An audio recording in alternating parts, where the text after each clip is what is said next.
2. Hi! Good morning, welcome! Good morning. Did I say that already? Good morning, welcome! Happy Sunday, where we get to sit here on the speaker's corner and talk to you because you know what? We like talking. That's really where it comes down to.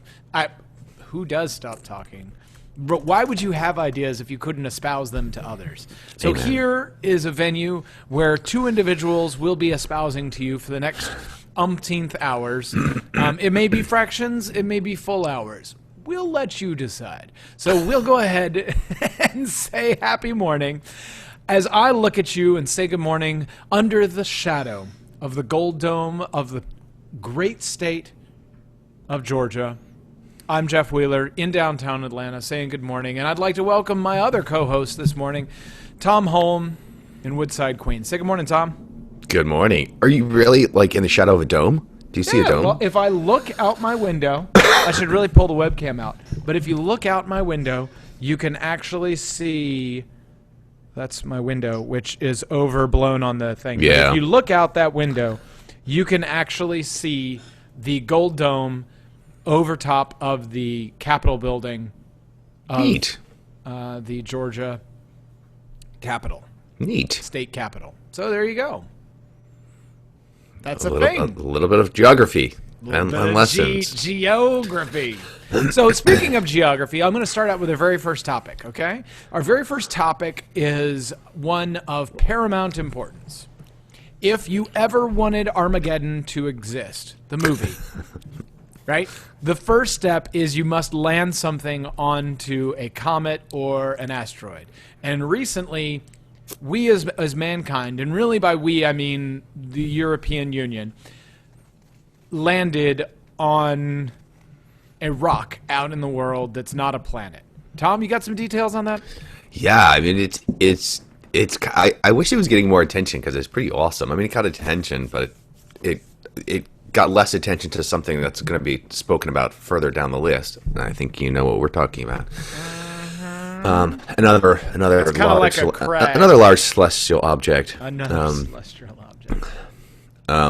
Teaser. Yeah, so basically Europe landed what I've read is the equivalent of a refrigerator on a comet. And this thing is moving exceptionally fast and did not have a smooth surface. It's been a 10-year project, basically having this thing travel, basically get to speed to catch up, to get to a speed so that it could be synchronous with the speed of the comet, and then deploy the fridge.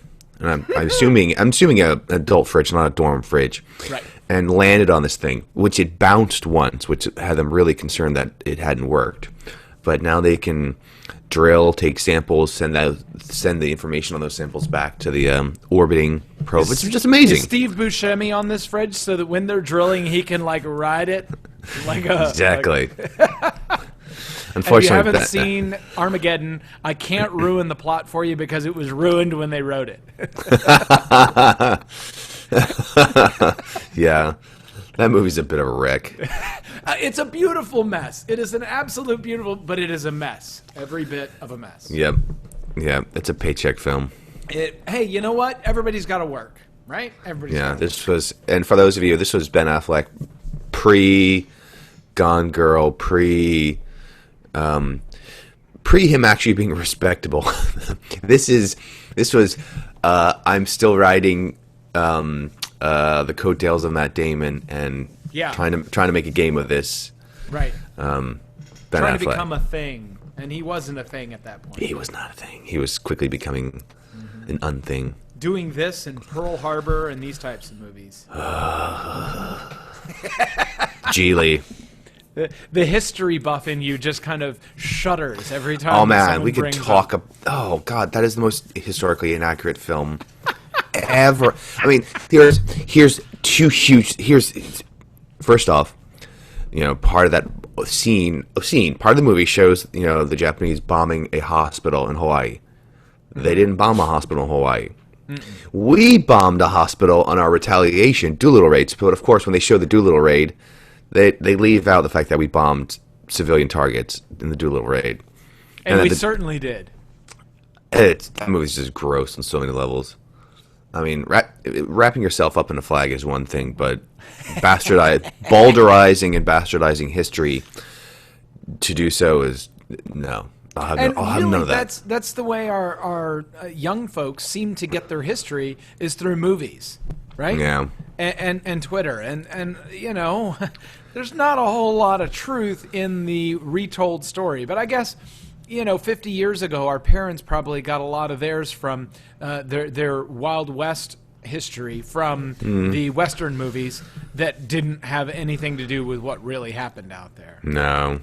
True. You know, those Cowboys and Indians movies were all artist renditions of, so it's not exactly true. And speaking of non-truths, let's go on to a question I've got for the panel. And really, the panel's a little shallower this week, but we're okay with that. What is your favorite current late night show? Meaning, do you prefer Jimmy Fallon, Conan O'Brien, Craig? What's his name? Craig Ferguson. Irish. Yeah, Craig Ferguson, who's got one. He's a Scot. He's not Irish. Scott, excuse me. Scott. All those guys are you still a David Letterman fan? So we're not including the Jimmy Fallon. So this is not I can't say Stewart/Colbert as my selection. Right. So anything that broadcasts after 10:30 as its normal airing time. Well, I feel like an old person because I don't really watch these shows. Okay. I will watch like Clippets, right? You know, the next day, whatever. And you can take it from the Clippets because that's really all I get of television anyway. So in my heart, I say I always have affinity for David Letterman. Mm-hmm. And so if I were to stay up late, I would probably watch David Letterman. But I know that when it comes to watching Clippets the next day, more than often the ones that get sent my way or across my desk that I end up watching are Jimmy Fallon. Mm-hmm. So I have to give a half answer and say David Letterman in heart, but in practice probably Jimmy Fallon. So I wish I could support David Letterman, but these days David Letterman is just not in tune with what's going on out there in the world, right?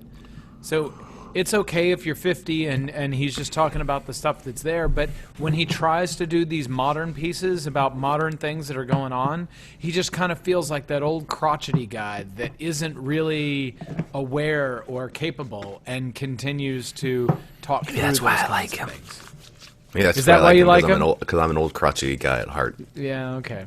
I believe you. Get off my lawn. Get off my lawn, you little kids! You kids in your One Direction and your Lord and yeah.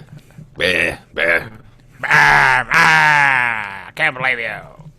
All right, so Jimmy Fallon for me all the way. Jimmy Fallon for you all the way. Yeah, and I don't really I'm not a big Jimmy Fallon fan, but his writers are brilliant. Oh, absolutely. Just like the guys at Daily Show and the Colbert Report, both have brilliant writers. They really do. And I'm liking what's his name is doing on Last Week Tonight.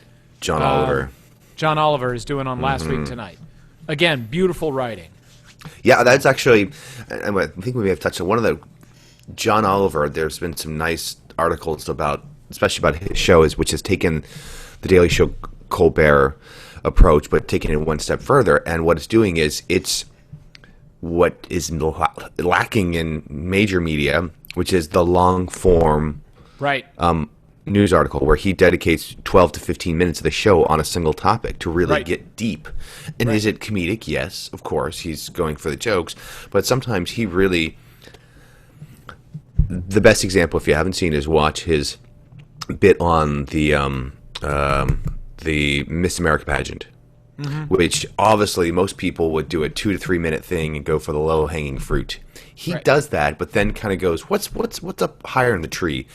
And what he ends up pulling down is some scathing information on that organization. It's fascinating, and it's a testament to where he basically breaks apart that it's not really about the scholarships. It's not a scholarship program. They really don't provide that much money to anybody to go to school. No. Statistically speaking, you have a better chance of getting a scholarship to go to school by working as a bagger at Publix than you do at participating in the pageant process. It was just really great. So I salute him. I like that you can be funny, but also go somewhere with it, which is what we try to do here. We try to be funny. We obviously go places. We do. We go places. Sometimes our jokes land flat. Sometimes our information is erroneous and wrong. But you say, why are you talking about me specifically right now? I said we. Oh, okay. But all those really resound in my heart. Erroneous and wrong. It just kind of makes me feel. I'm not trying to call you out, but I'm calling you out. But I'm gonna call you out. Yeah.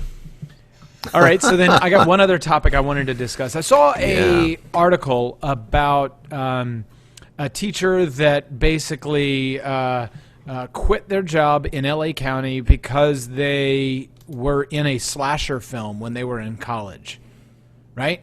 And so that brought to my mind, do people who are asked or have chosen as a life's work to be a teacher, do they have a responsibility to have a cleaner past? Like we expect our politicians, for no good reason, to have a cleaner past history, a cleaner historical documentation of them than do average individuals. Is that something that this panel believes is righteous or is of any value, or are we just barking up the wrong tree and really disqualifying qualified individuals by telling them, oh, but if you have any history in your past, like, somebody who had a boyfriend that took pictures of them naked, now they can't ever be a teacher in a public school anymore because that stuff exists. And, if you got on isanybodyup.com, now it's on the internet forever. And what is that going to do to the pool of people we can have as good teachers 5, 10, 20 years from now? She was in a slasher movie, and it was he was in a slasher movie and had to resign because he was in a slasher movie, apparently. Wow, I got to look that up. That's insane. But to the larger point, the larger question of what you're asking, you're right. There is, and I'm glad you drew the example of politician, because that's, everyone's looking for someone who walks on water, and the moment we find a flaw, it's we cast them out, even though it's like, tempered steel is steel that's been heated and folded and whatever, and so there is something to be said about the human experience of, and especially someone who's in charge of youth, to kind of have an understanding of maybe making mistakes in their past or questionable decisions in their past. Right. They better understand the pressures that young people may be going through. So yeah, I know I'm with you. I mean, obviously there's a line. Eventually, it's obviously, I'm not saying everything is okay. Every kind of indiscretion is okay, but this purity test is you can't be. It's got to be somewhere. I want to challenge the world on why do we have this concept of a purity test, and you can never be okay for something in the future because you did something dumb in your past, right? No. And I am okay with there needs to be a waiting period. Okay, well, you were in a slasher movie 2 weeks ago. Well, yeah, you probably aren't, or not really a slasher movie, but you were on some, you're a porn film star from 2 weeks ago. All right, well, there's something to be said if I don't necessarily want you around my children whenever you're, doing something that's nefarious, or you get a drug charge while you're a teacher. Okay, well, you probably shouldn't be around the kids. But if you have illegal possession of marijuana when you're 20 and now you're 35 and want to be a teacher, that should not exist as a thing. And there ought to be an understood way to rationalize and a way to move those things and say, okay, this thing is a 5-year, waiting period from you doing this, and it's 7 years if you want to do, a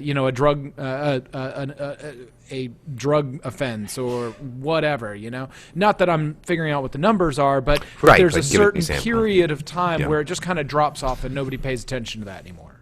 Yeah, it's and hopefully he won't be mad at me for mentioning this, but my father, remember when years ago, this was the 90s, when he was in charge of the naval base in Orlando recruit center, Navy recruits coming in, he would see, if there was an appeals process for someone who tested for drugs or admitted. Actually, no, what it was they would give you examiner, and you'd have to they'd ask you to write down if you've ever done, drugs, this, that, the other, and it was apparently policy to be like, oh, well, they admitted to using drugs, so boom, They're out. in them.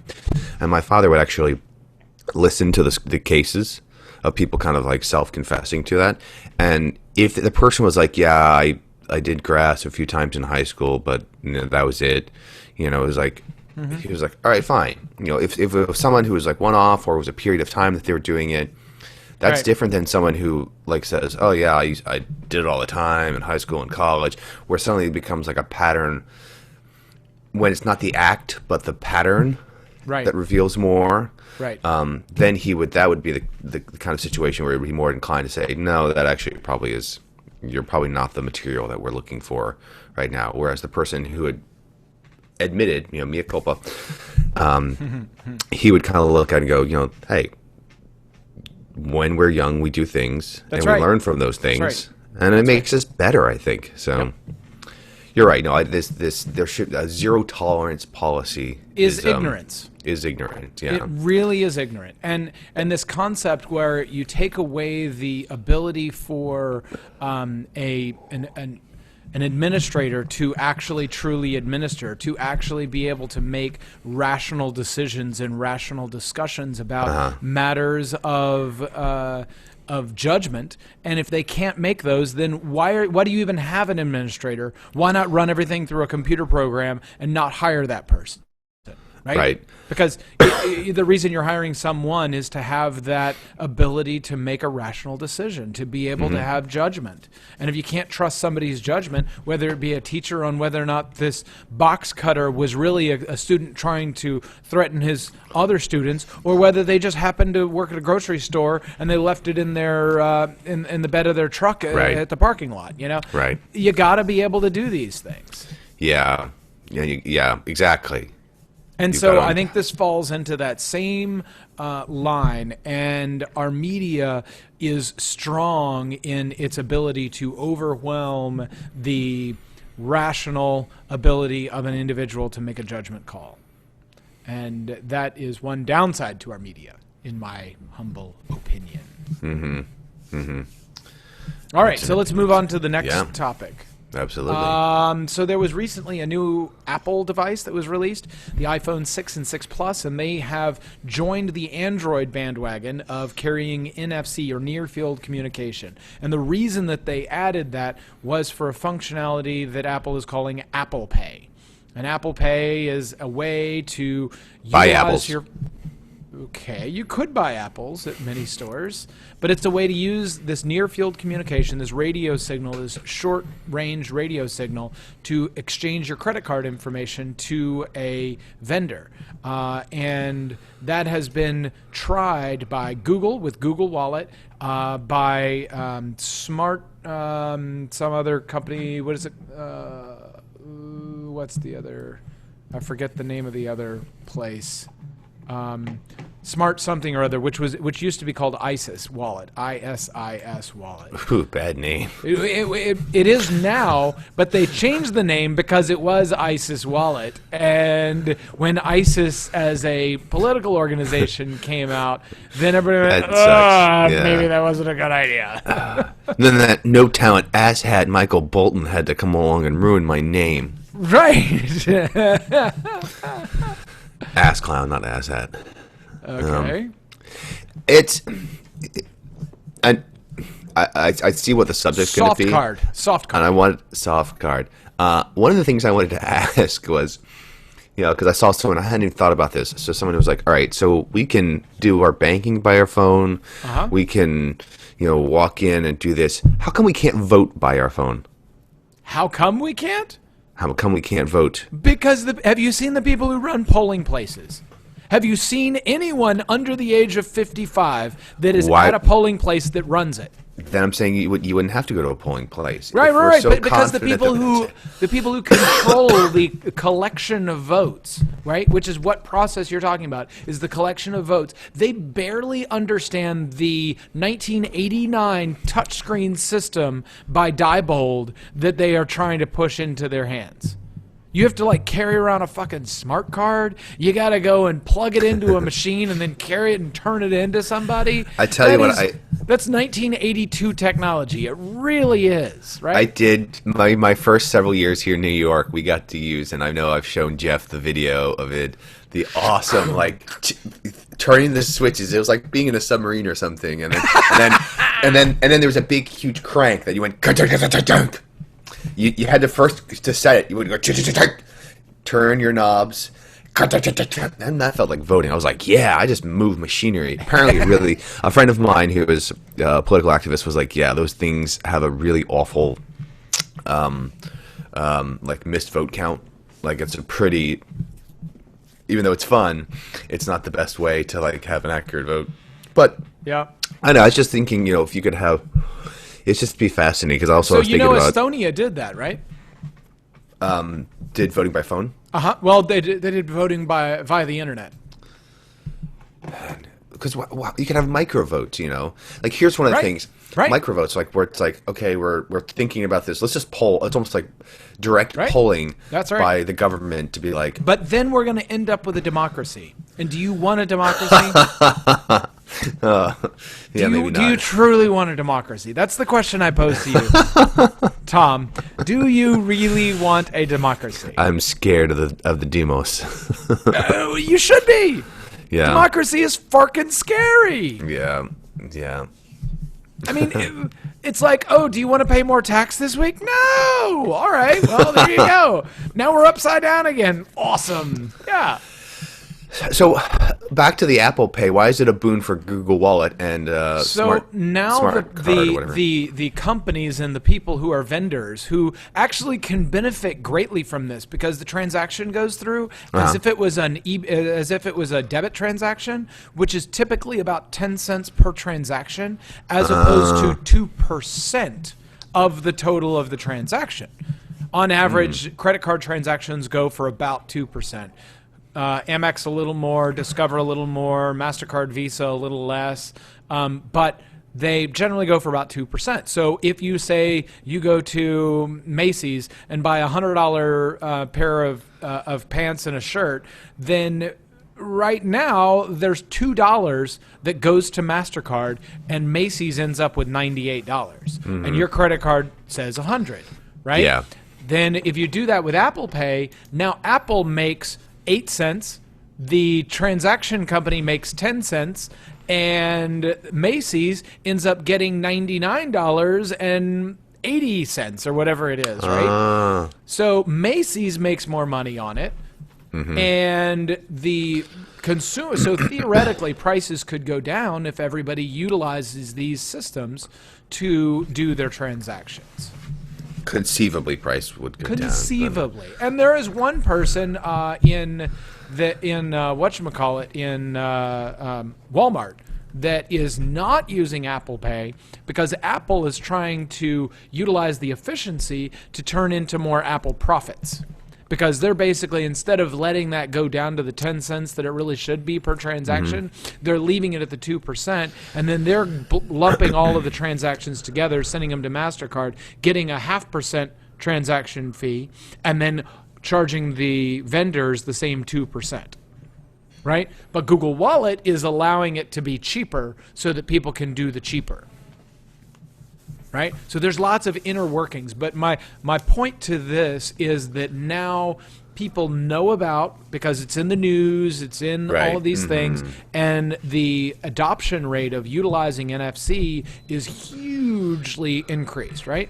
Yeah. I've had Google Wallet for a while, and I get money from people and do transactions on Google Wallet. And every once in a while, I'll go into like a Home Depot, and Home Depot allows you to use Google Wallet on their PayPass device, right? So that little symbol that you see, PayPass, it's the same technology, but sometimes they allow this and they don't allow that, blah, blah, blah.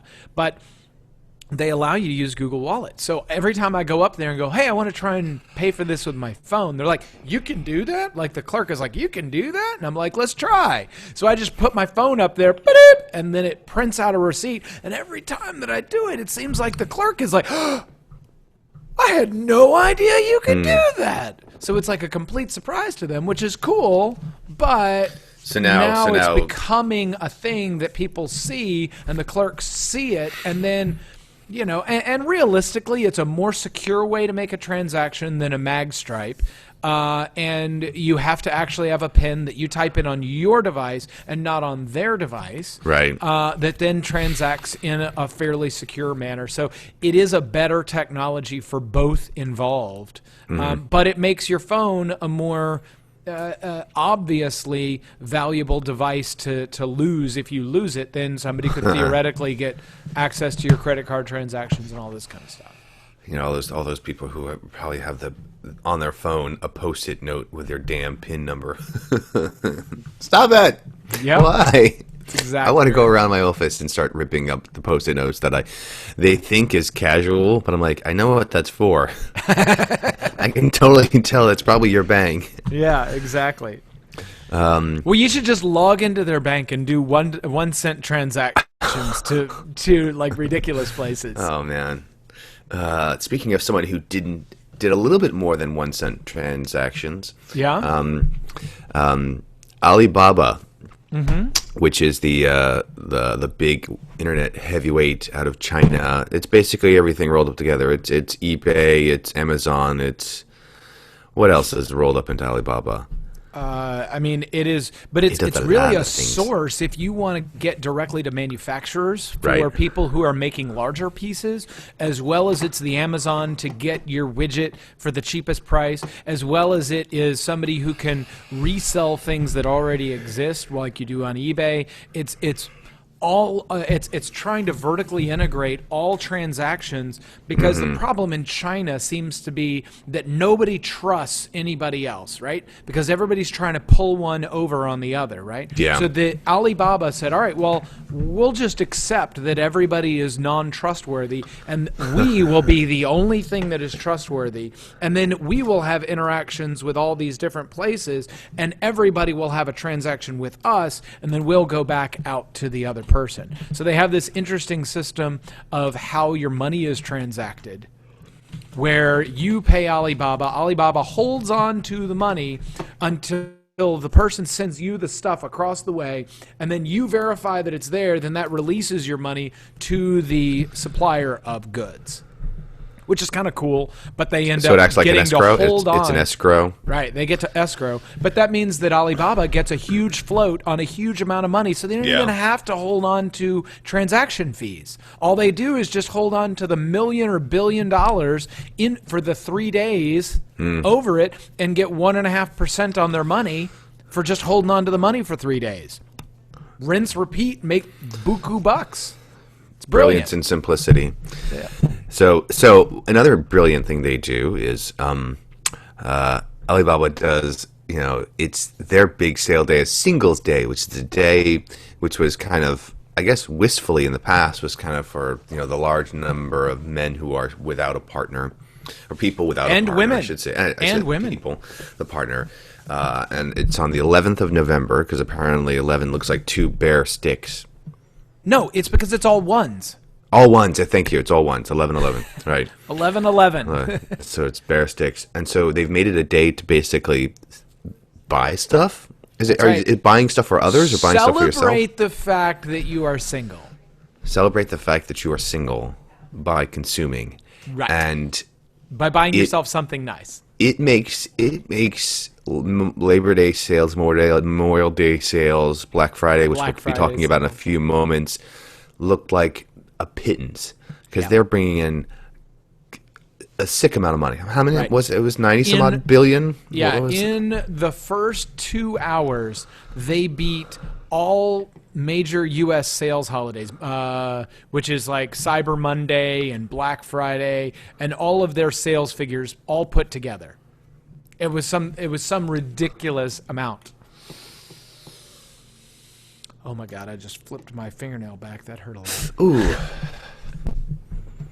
I'll have to look up how much the.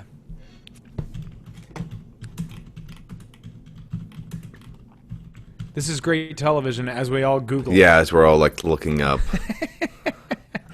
how much. Ta-da. sold over 1.2 million large home appliances and over 3 million light products. 50,000 cars. 50,000 cars? 50,000 cars. Right? 5.8 billion across the entire day. Wow. It's amazing. It's amazing. And to think that this was it's fascinating to look at China's trajectory in just like the last 30 years economically. Wow, it's fascinating. And to see as the linchpin of this, Alibaba, which is a company that's how many years old? What do you mean? Oh, I don't know. It's like 6 years old or something. It's not from Jack Ma. And is becoming a conduit for, what he said, 60 billion? Or near on 60 billion? What is this now? No, I'm saying how much amazing, it's worth, yeah. or how much the IPO that it had, how much it got from that, or how much sales it's the conduit for on the Singles Day. It's amazing that. Excuse me, $9.3 billion. Excuse me. 42.6 of it, 42.6% is from mobile. So that's people buying stuff on their phone. Yeah, it's amazing. That's insane. And just in comparison, Cyber Monday in the U.S. generated a record last year of $2.29 billion. Fascinating. $2.29 billion. So, I mean, that's big dollars. Yeah. Big money. Lots of stuff moving around. So Alibaba's got a real working formula in what they're doing. And I think it's a great. Go ahead. Good, yeah. I know. I also want to salute them for, the Madison Avenue types who think they're clever with their Valentine's Day and their Secretary Day.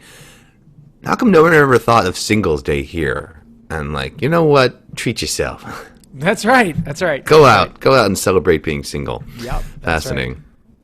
Right. And speaking of other sales days, I just read a report that says Black Friday is not actually the best day for deals. No. It hasn't been for a couple of years. And the word on the street from an Atlanta native, Clark Howard, is that the best day to go out and find deals is actually the Sunday right after Thanksgiving, whatever day that falls on, because that is the best day for online deals on a lot of stuff. Then you don't have to fight the battles to get to places. And Cyber Monday, they find a lot of people are willing to pay a little bit more for more things at a little bit of discount, but the guys that buy stuff on Sunday have home internet, which means that they're generally savvier shoppers, and they are able to then buy stuff that's even greater discounting, where they will tend to buy things that are greater discounting. The Sunday before Cyber Monday is supposed to be the best what should time we to call buy that? We things. should call that Super Sunday? Savings Sunday? Can we not have like a weird day, a weird name for it? Can we just call it Sunday after Thanksgiving? No, we gotta. Let's call it Speaker's Corner Sunday because you heard about it here. Speaker's Corner Sunday. So after you've watched us, the Sunday after Thanksgiving, be sure to go out and buy our T-shirts, which we'll have by then. We do have a T-shirt shop. Go ahead and look for that in the show notes, and you can see the T-shirts. Look for it on Etsy, and if you can't find it, just keep searching. Just keep searching. It is out there. You'll find it. Yeah. I assure you. Another thing that you can find searching on the internet. Yes. And I swear, I feel like I was the last person at work to know about this because, people were making jokes or making comments about it, and I kind of had to be the guy going, "What? What are you talking about?" So apparently there was an attempt to break the internet, and this attempt was not by Anonymous or ISIS or The Chinese hackers. Yeah. It was Paper Magazine's cover with Kim Kardashian and her bare, highly oiled, and photoshopped posterior. And photoshopped. Yes, got it. Well, not just I her wrote this. posterior. I mean, she Oh was no, and then eventually, full yeah, frontal. and then there was also later photos full frontal. I mean, Which is actually her reenacting another photograph by a famous photographer of an African model that had a very voluptuous posterior, showering some champagne across the back and landing on a glass that's sitting on her bum. And so she tried to do the same thing in some sort of... Well, she was the same photographer. Ah, got it. It was the same photographer, and that photographer book But it feels has a one, strongly to me like it's a publicity stunt. Kim Kardashian doing a publicity stunt? No. Did you see her blow up on her show? On the Kim Kardashian, Dancing with the Kardashians, or whatever the fuck her show is called these days? Who wants to be a Kardashian? Who wants to be a Kardashian? American Wheel Kardashian. of Kardashians. I don't know what it is, right? Kardashian Kitchen. Iron Kardashian. Bruce Jenner has brought together some of the finest Kardashians. Oh man, I would actually watch those shows. Those sound good. So she's on there, and I see a clip of this where she goes, "Oh my god, I can't believe this photo! It was supposed to just be an art piece, and now it's on the cover. I didn't get any approval on this. They said I was gonna be covered up. All of the good places would be covered up. I didn't know it was supposed to have art on it." And I'm like, really? Really? That's what you're gonna go with right now? Yeah. It's a I publicity. I didn't realize you watched the Keeping Up with the Kardashians. I'm learning a lot of stuff today. I try not to. But I did, when this came out, just for the show. It was really research for the show. I did look it up. Yeah. Yeah. I'm sure you were. Now, don't doubt me, Tom. Fat. Nice research there, my friend. So that is. How do Kim you find it Kardashian. typing with one hand? Is it good? Yeah. You got to have a small enough phone in order to type with one hand. Yeah. Apple Pay is dirty. Can you pay directly to Kim Kardashian? Should they have a button on Apple Pay to pay? Directly I need to make a deposit. Sarah, you hit withdrawal. Well, sorry. Maybe that was premature. This doesn't usually happen to me. I swear. Oh my god. Oh, So does that awful. take us to an asshat? It definitely takes us to an asshat. Asses to asshat. So, and this organization has been on the show before as asshats. FIFA released a year-long study, or I should say, there was a year-long study in looking into the bidding process to host the World Cup. After a lot of people have been questioning, like really, London doesn't get it, and Qatar and Russia get the next two, looking into the process and looking for possible corruption. So they released a heavily redacted version, taking what was a 400 some odd page document and I think putting it out as like a 30-page document that basically exculpated, what's the term, removed any kind of like allegations of blame for, said that basically vetted the Qatar bidding process, but then turned around and said, but London's bid, they were trying to they were kind of crossing ethical line. The guy who did the study, a U.S. attorney, has immediately came out and basically lambasted the redacted report, saying it's wrong. So now you've got... Can I make that the word of the day? Lambasted. The redacted? Redacted, lambasted. Esculped. Basically, so now you've got FIFA, which did this to kind of basically, commission the study to kind of... Quell the unrest, yes. Yeah, the unrest. And then it saw it, and obviously went, can't release this. and sent out, which makes them look even worse. Right. To which even the point... there had been some people that suggested, what if some of the UEFA, the European football organizations pulled out of the World Cup, or said, you know what, this is just, we're gonna did what I Too want, ridiculous. did what I want the conferences to do, in in U.S. sports, and say, give a finger to the NCAA and create their own kind of club. Just yesterday, Germany, the director of the German football federation, strongly implied that it's on the table.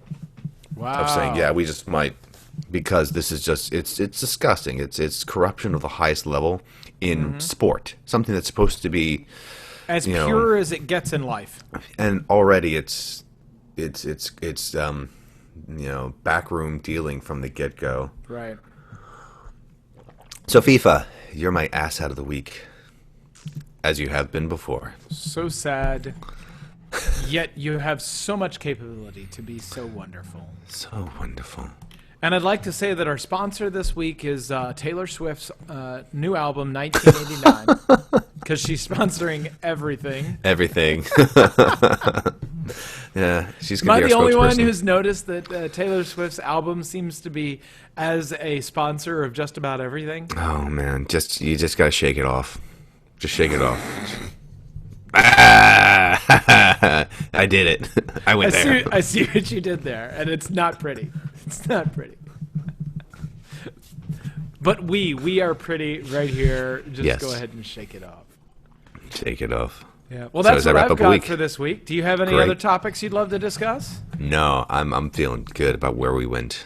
You have exculpated to clear from alleged fault or guilt. Okay, that's the word I was reaching for. To clear from alleged fault. So they wrote this report to exculpate themselves, but they were unable to do so because of the amount of black that was left on Yeah. the page. I mean, it's funny, they were like, they said, it was like, well, this, clears Cutter of any, of any impropriety. And it's like, not really, because no one would speak to the investigator who's involved in the Cutter process. The only reason London got slammed was because London actually spoke London, unlike Russia and Qatar, actually spoke to the investigator. Wow. Well, there you go. And that is another week in the books. Ladies and gentlemen, I would love to see you again next week, where we will teach you about the things that we know. We will discuss those things that we see. We will be here to let you know how we think. I will tell you that you do not have to think like me. And you certainly do not have to think like me. But we are going to ask, cumulatively and together, that you, on your own, do think. Thanks again.